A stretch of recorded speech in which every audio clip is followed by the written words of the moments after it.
No, I believe there's an objective truth, but we experience it subjectively, okay? Not everything we experience subjectively is true. We can play it off objective truth and see if it works. I can think that I'm fat when I'm not, if I have dysphoria about my weight. I can think I love someone, but it turns out I only have a crush on them. I can tell myself abortion is right because everybody around me is saying it's right. I can tell myself that slavery is right because everybody around me is saying it's right. But it's not. Those are illusions. Those are things that we see subjectively that aren't true. And the whole trick to life is aligning your subjective world with the objective world so that you actually can start to react to things as they really are. To get away from things, and it's fun. To let your imagination roll, to have a purpose, to be with teammates and kind of achieve the mission or whatever it is.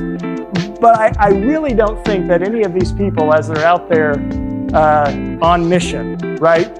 I don't think any of them said, hey, wait a minute, I just want to interrupt our story for a second. I'm an accountant on Monday.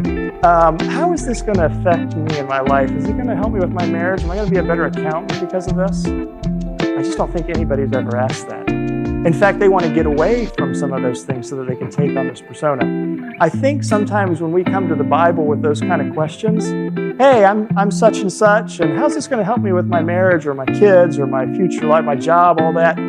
We're not asking wrong questions, but the bigger important part is where we're fitting into the story, and then we find that we have wisdom to address all those other things. So I'm no way saying that the biblical story is fictional, nor am I saying that we pretend. This is why I said it's flipped a little bit.